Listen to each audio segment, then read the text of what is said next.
Hey,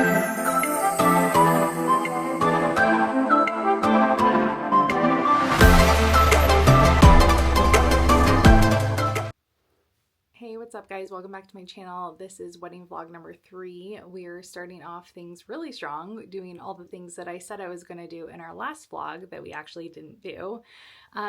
First being the save the dates.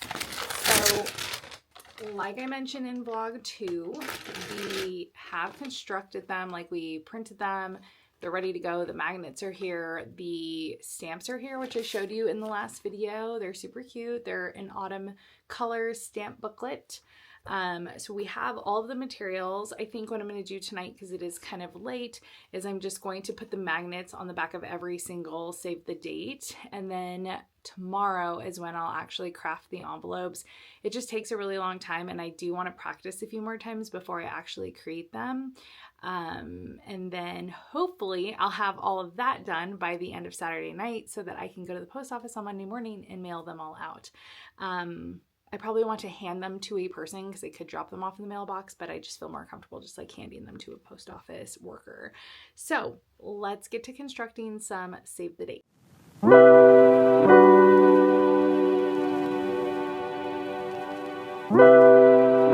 Do a test run of a save the date and these magnets to actually make sure that they work and they hold on, but they have 3M backing on them and they're pretty thick.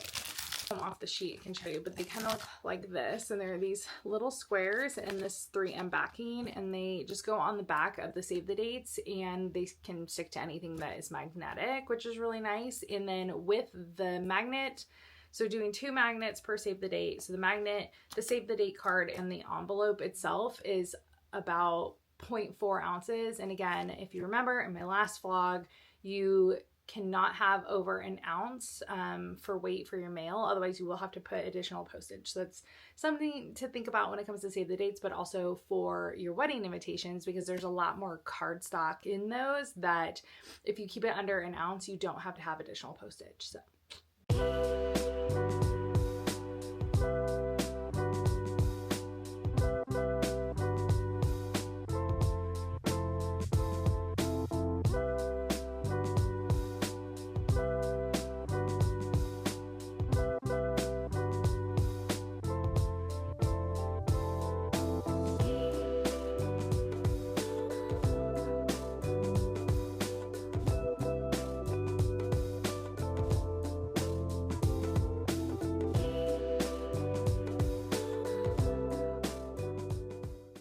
okay, so we've constructed a handful of these little magnets. I'm just going to count. We're all finished with the save the dates, putting the magnets on the back. If you're curious the products I've used, I can link them in the description. These are just magnetic squares. They're 1.75 millimeters, a little 18, it says 18 milliliter magnet, 144 pieces, but they're 4-inch squares. And I just did 2 on the top. One on the bottom and 1 on the top, for 2 total per little save the date card. And then on this save the date, I have obviously our names, the date and location, and then I do have a link for the wedding website, just because we have a lot of people coming from out of town, and so I want to give them just a heads up. If they're saving the date and they're coming, they can have access to the website a lot sooner than a formal invitation that would follow, just so they can plan if they want to plan early with like flights or like booking their hotel and all of those things. So that is linked on the save the date. Traditionally it's not, but I did it, so do you. Anyways, so we are going to try, since we have a little bit of time left and it's not too late, I'm going to try to test printing the addresses with more than 1 envelope so that it helps speed through the process. Again, I only have 23 to do, so if I had to do them one by one, it's not the end of the world, but it takes probably anywhere from like 2 to 3 minutes to actually send it through the Cricut machine. So ideally would like to do 2 or 3 at a time. So I'm going to test that with some envelopes that I have, and I do have a lot of extra envelopes just because I ended up getting a ton of save the date cards in order to get like the cheap deal. It was like 50 cards for $34, or if you wanted less, which would have been 25 because I have 23 invites, it would have been like the same price. So I might as well just get more. And then I got the equivalent amount of envelopes, so we can test with that as well. So that's what I'm gonna do right now. And if we can get some stuffed and put together, and that would help us get ahead of the game. So let's go test some envelopes. For my envelopes, because I don't know what these are. So this is, oh, I don't know, centimeters, inches.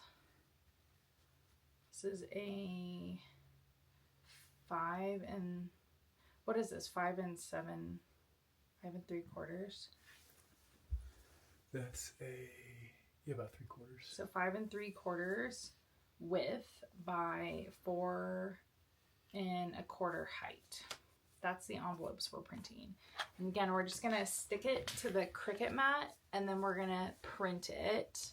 It's gonna like use the pen and write on the envelope, and we'll test it out with a few and see how it goes. Ideally, would like to print 2 at a time so that it doesn't take too long. So it'd be like that. So we're gonna see if that will work with two test envelopes. Two test envelopes. Okay, let's go. Did you see me? Yes. Great. Okay.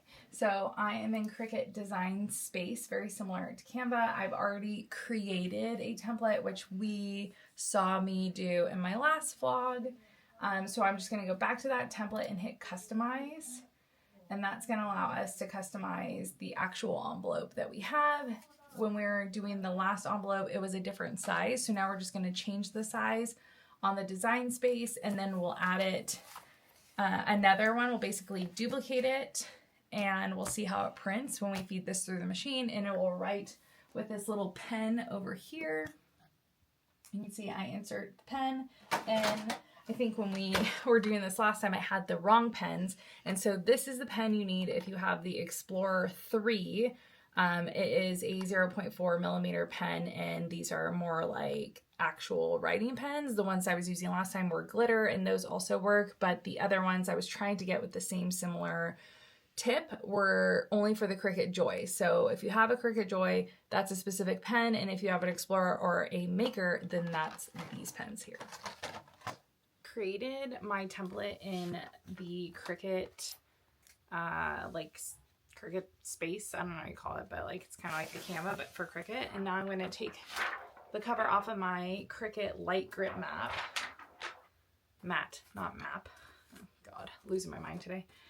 And I'm going to place the envelopes where I place them on the actual like template for the Cricut, so it prints exactly where I want the writing to go. So I'm doing, again, we're testing 2, so this could be really good or it could be really bad. I don't know. TBD. I will say when this is going, it looks terrible, but I'm trying to trust the process and just let it do its thing. So I'll show you what it looks like after, but right now I'm a little scared, so we'll see. Okay, so it worked and we were able to do 2 at a time, and I'm pretty sure it still took about 4 minutes to print them. I am not going to hopefully show addresses on here, but there's probably no way around it, but that's what it looks like with just my name. I'm not going to show you my addresses. I actually had one that I threw away, and it's obviously 123 Street, so it's not a real address. City, state, and zip. It was a little too close together, so I spaced the spacing out about like 0.09 to 1.1 depending on the name. So yeah, I think like the spacing is really helpful. It doesn't like keep it so jumbled. And then one thing that looks better now that didn't before is the font that I was previously using wasn't technically designed for a pen for writing. So it would be really beneficial for you to look for Cricut fonts that were specifically designed for writing. And that way you can select writing and they won't have that like spacing or gap in between. And they look a lot better. And then again, keeping the font small enough to where it's legible is anywhere between 10 and 12. So that's what worked for me. And I have done 2 invitations and I still have 21 to do, but I think I'm gonna do that tomorrow, and I will show you what they all look like once they're constructed, and then we'll get them sent out, and that will be task number 1 for this vlog. So we will see you tomorrow. Peeling the last of the envelopes.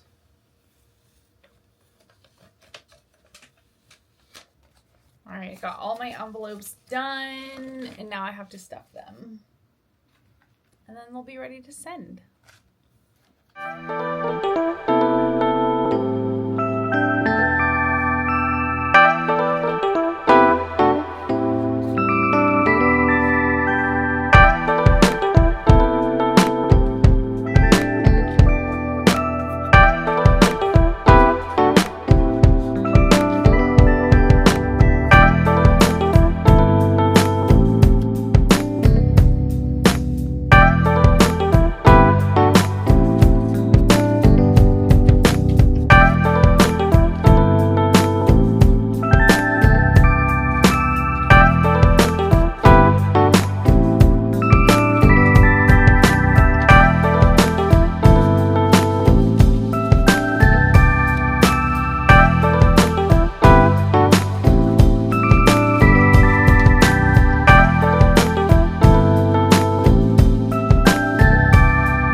I am back. I just actually tried the print and cut feature on my Cricut, which I've never done before, and it was quite interesting. And I made this little like design for my hoodie, and now I'm just weeding out all the things that I don't want to transfer over. This is very interesting, to say the least. I got this thing from Hobby Lobby. It's quite nice.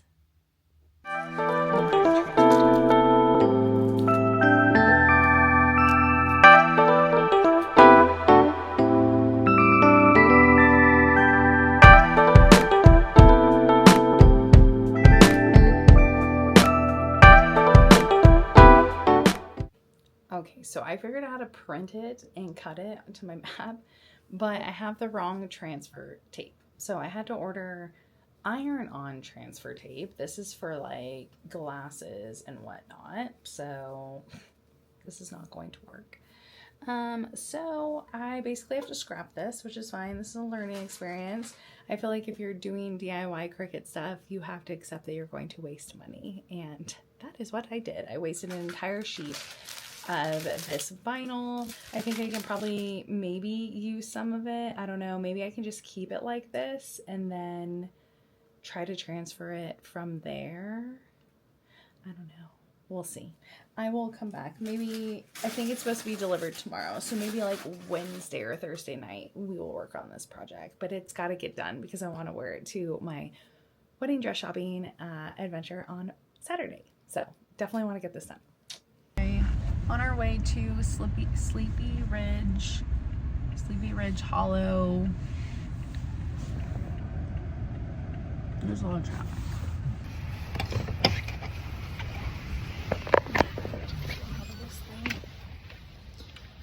Okay, we just made it. Sleepy Ridge, I think it's Hollow, but it's a venue, and I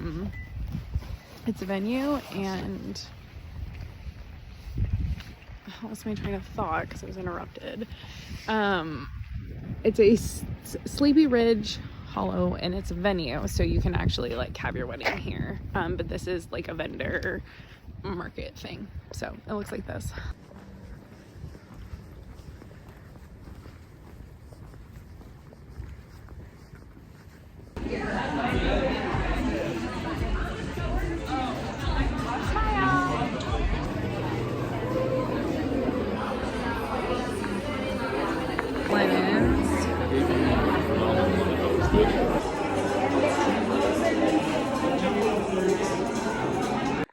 Y'all, I just got home from another Bridal Expo, which actually was really good, and the day got way better, and I am not as emotionally charged. So anyways, I did end up finding a cake vendor that my wedding coordinator follows on Instagram, and he had been there picking up a cake literally today. And she was so sweet. She's out of Lehigh. It's Cakes by Alexandra, I think is her name. I'll have to double check. I literally have it in front of me. It's Cakes by Alessandra. Let me get that correct. And I specifically went to the showcase for cakes, but then when I saw who was there, I specifically went for her because I had been following her on Instagram for like the last 3 weeks. And I got a box of her cake to try. So we're going to try it tonight. I'm so excited. And I had some of her sample cupcakes while I was there. Oh my God. So good that I'm like pretty excited to go with her. However, I do have another cake tasting in February, so we do have time, but I just met her though, and like the vibe was right, and I think that is super important for vendors that I'm working with. Is like the vibe has to be right, and my coordinator has already worked with her in the past, so I'm leaning towards her, but we'll see. So I'm gonna try this tonight, and I will also video that. So I think I'm going to do some DIY today. I already sent the save the dates. Yay. Oh, and I heard back from my venue coordinator that the lodging link is going to come next week. So that is exciting. By the time people get their save the dates, the lodging link should be ready, and I can actually finish that on my website. Right now it says like coming soon. So bear with me. Anyways, so since I've already done all that, I'm going to probably do some work in my actual wedding website, because like I haven't added anyone's information into RSVP. So if you get an RSVP, or if you get a save the date and you try to RSVP on our website, you won't be able to, because I have not unlocked the RSVPs yet, because I wanted to do it with the room link, but I think I'm just going to unlock them anyways, and you'll just book on your own. So whatever. Anyways, so I got to add all the information, single line. There's no like mass import, which is super annoying. So I'm going to add that in, and then yeah, actually I might hold off on that, because now that I'm thinking about it, we're trying to do a menu tasting in March, and I don't want to open the RSVPs up, because you do have to select your meal. And so if you select a meal and we end up changing, I don't think we'll end up changing the options. It'll be one or the other, but like, I don't know. You never know. So I might hold off on that, TBD. But yeah, so moving on my list of things to do, I'm going to actually work on my bridal hoodie, because our engagement photos will be here before I know it, and I really need to get that done. So that's what I'll do next, and then we'll kind of go from there.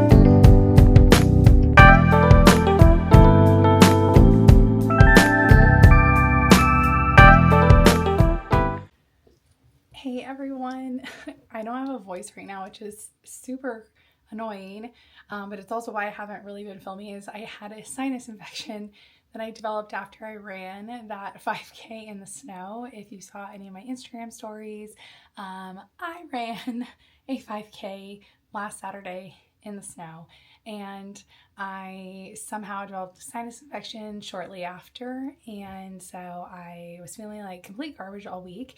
But I was very, very motivated to get my bridal hoodie done before my dress fitting this weekend. So I did finish it. I didn't film a lot of it because I didn't want to be talking on camera. So I just want to show you how it worked out. So this is it. I got this hoodie. It's kind of like a Lulu scuba dupe, and it's from CRZ Yoga, and I got it on Amazon. It was like $30, and I ended up making that cute, you probably can't see it here in the light, but it says Future Miss Newton. That would be my new last name. Again, If you're new here, I am getting married in October, and my dad passed last November, and so I'm TBD on if I'm gonna hyphenate my name just in honor of my dad to keep my last name, or if I'm gonna not. I haven't really decided yet, and Levi is open to either. I like either one I choose. But anyways, that's my new last name. And then on the back it says in my bride era, and I got these cute, God, this lighting is crazy. I got these cute patches from Hobby Lobby for like $1.99, and then the vinyl is from Hobby Lobby as well. It's glitter vinyl. I used it to cut with my Cricut, and honestly I'm kind of annoyed because it's already peeling off, so I might have to press it again today and see if it will stick on it. If not, I don't know what I'm gonna do because it's like already lifting in the back. But the actual patches are on pretty well. And then this I actually used Tech laser ink. I think it's called Tech Wrap or something like that, and it's laser ink printable iron-on paper. And people were saying that this was a pain in the ass and it didn't stick, but I mean, it seems like it's sticking. And this is cotton, like it's a cotton blend. So I don't know why this glitter shit is not sticking, but people, when I was actually, after I had bought it already, people on the reviews on Hobby Lobby said that this brand of glitter, iron-on actually sucks. And if you can see, like it's already kind of peeling. So it's the 405 brand. So they suck because they don't work. So I'm gonna try to press it again. It seems like that one might be the only one that's peeling. I don't know. So I'll try to press it again and we'll see if it works. And if not, who knows? I just pray that it doesn't peel off before Saturday. So anyways, that's the update on the hoodie. And then next time I see you, we will be wedding dress shopping on Saturday, and that will kind of end out our vlog number 3. Okay, bye. Oh, yay.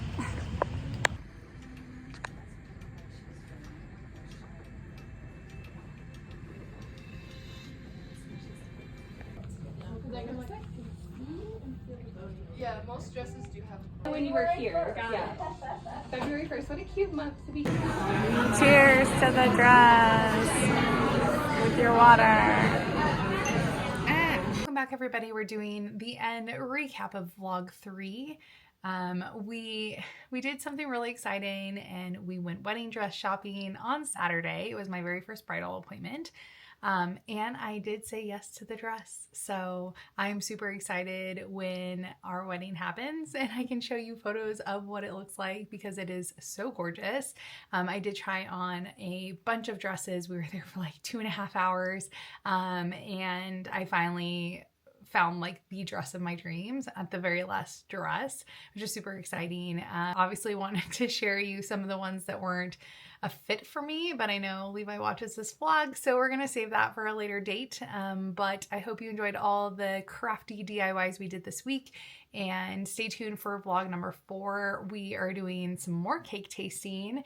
We're also going to do some wedding band shopping and probably some more DIY stuff. We actually went shopping and got a bunch of florals and some decor that was on sale, so I'm going to keep adding and trying out like creating centerpieces and all that great stuff. So that will be in vlog 4. If you are new here, we are on vlog number 3 of our wedding series. I thank you so much for joining. And if you like this video, give us a thumbs up, subscribe, and share, and we'll see you next time.